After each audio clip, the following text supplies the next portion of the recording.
regulations, and this federal government is letting immigrants and foreigners steal whatever jobs Obamacare hasn't killed yet. No, look, I'm being serious here. I mean, that's the story that's been told. And I haven't, turned on Fox News or listened to conservative talk radio yet today, but I've turned them on enough over these past 7.5 years to know I'm not exaggerating in terms of their story. That's the story they tell. You can hear it from just about every member of Congress on the other side of the aisle.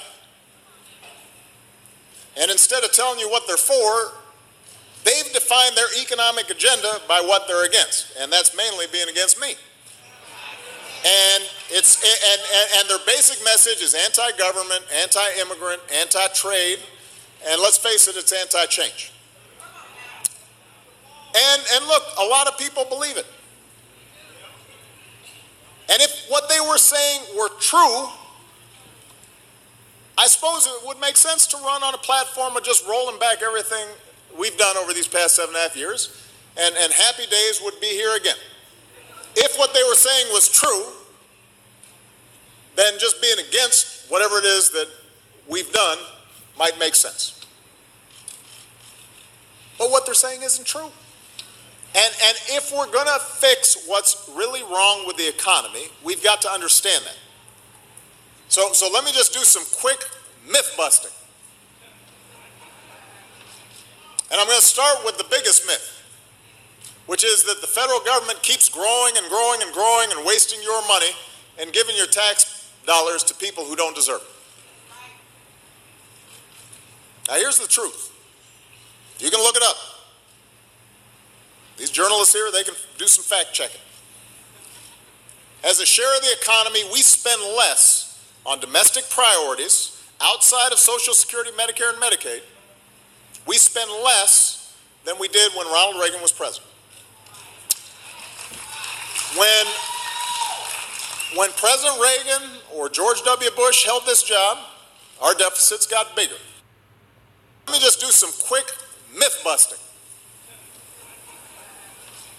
And I'm going to start with the biggest myth, which is that the federal government keeps growing and growing and growing and wasting your money and giving your tax dollars to people who don't deserve it.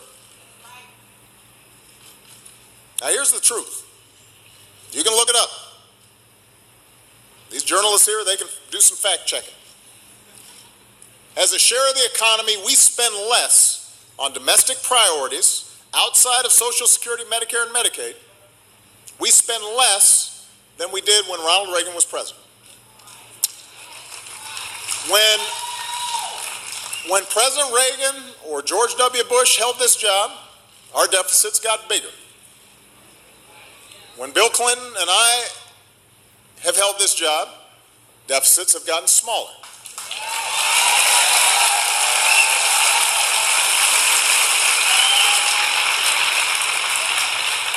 Our deficits have not grown these past 7.5 years. We've actually cut the deficit by almost 75%. Moreover, there are fewer families on welfare than in the 1990s. Funding has been frozen for 2 decades. So there's not a whole bunch of giveaways going on right now. Aside from our obligation to care for the elderly and Americans with disabilities, the vast majority of people who get help from the federal government are families of all backgrounds who are working, striving to get back on their feet, striving to get back into the middle class, and sometimes, yes, their kids need temporary help from food stamps when mom and dad are between jobs. But look, these kids didn't cause the financial crisis. These kids aren't spending us into bankruptcy. They're not what's holding back the middle class. And by the way, neither is Obamacare. Let's look at the numbers. Again, I'm just giving facts here. I will have some opinions later, but right now I'm just giving facts. I signed the Affordable Care Act into law over 6 years ago. Since then, our businesses have created jobs every single month. We did this while covering 20 million Americans who didn't have health insurance, ending discrimination against pre-existing conditions for everybody, including those who had health insurance, dramatically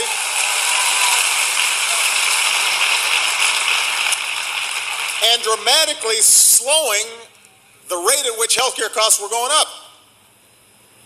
In the decade before Obamacare, employer-based premiums grew by an average of 8% a year. That meant you were paying that much more every year for health insurance.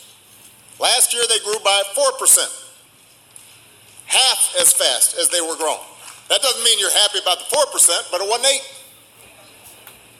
Today, the average family's health insurance premium is $2,600 less than it would have been if premiums had kept on going up at the pace before Obamacare. And by the way, just for folks here in Indiana, last year most Hoosiers who shopped around for Obamacare on healthcare.gov found plans that cost $75 a month or less. For the millions of Americans who buy on healthcare.gov, they get tax credits to help them pay for it. The average price increase this year has been $4 a month. Hasn't been a double-digit percentage hike, $4 a month. But my bigger point is to bust this myth of crazy, liberal government spending. Government spending is not what is squeezing the middle class. Myth number 2 is the notion that my administration has killed jobs through overregulation. Now, you know, back in the 60s and the 70s, government was adding all kinds of regulations. Rules protecting workers' rights, rules protecting the environment. And these regulations to improve public health and safety, they didn't crush the economic growth that took place back in the 60s and the 70s, and they're not crushing economic growth now. I've issued fewer regulations than my predecessor.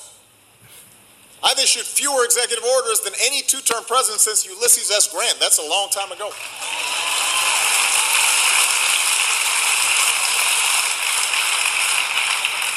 The regulations that we have issued, rules to protect our air and our water, rules to keep families from getting cheated when buying a house or investing their savings, those rules have benefited our economy a lot more than they've cost. They've helped families. They've helped the middle class. They haven't hurt them. When buying a house,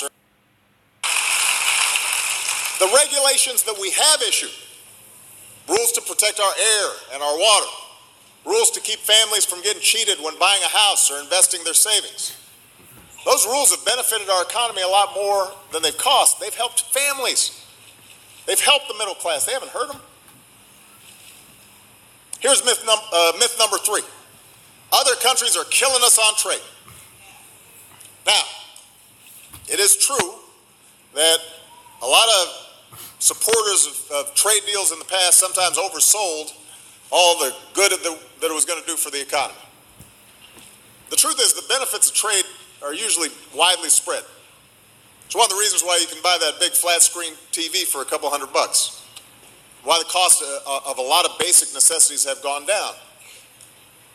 Some parts of the economy, like the agricultural sector or the tech sector, have really done well with trade. Some sectors and communities have been hurt by foreign competition. And what's also true is sometimes the pain of a plant closing here in America is magnified when you know that other countries are cheating. They're keeping American goods out of their markets. They're unfairly subsidizing their businesses to undercut our businesses. And a lot of the worst violators, they don't even have trade deals with us at all. So here's what we've done. Over the past 7 years, we've brought more trade cases against other countries for cheating than anybody else. Every case that's been decided, America has won. That's what we've done. Making sure that we got a level playing field. But the truth is, trade has helped our country a lot more than it's hurt us. Exports helped lead us out of the recession. Companies that export pay workers higher wages than folks who don't export. And anybody who says that somehow shutting ourselves off from trade is going to bring jobs back, they're just not telling the truth. In fact, most of the manufacturing jobs that we lost over the past decade, they weren't the result of trade deals. They were the result of technology and automation that lets businesses make more stuff with fewer workers.